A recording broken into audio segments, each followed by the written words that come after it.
Olivia Pope has been obsessed with planes ever since she was a little girl. After 3 years at university, she thought she'd landed the dream job in early March when Heathrow Airport offered her a graduate position. But within weeks, that dream was shattered. So at the end of March, basically got a call out of the blue just saying that the position and the scheme was cancelled. So literally within a second, it was all just over, my plans. And they said, obviously, due to the circumstance and the unpredictability of the situation, they couldn't run the grad scheme anymore and they'd have to let all the contracts go.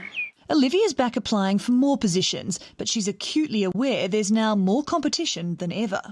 Nearly everybody's in the same position and quite a lot of people are really, really desperate for anything. So the job that might have had 100 applicants is probably going to have 500 applicants.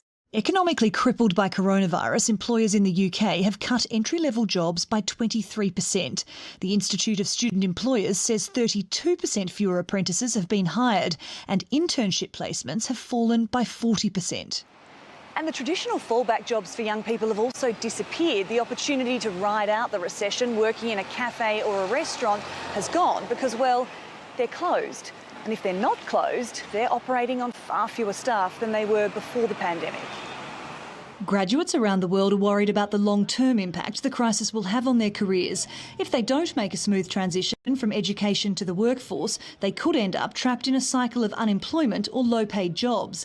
That's something weighing heavily on the mind of French student Louis Lhomme, who's nearing the end of his transport apprenticeship. I'm entering the job market at the worst moment, I think, since the end of World War II. It's a nightmare.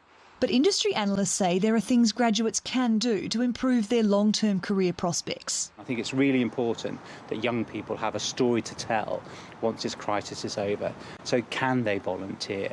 Can they go and work in some of those sectors where there is demand? Talk about food retail, they've had to recruit significant amounts of people, the delivery sector. So there are those opportunities out there.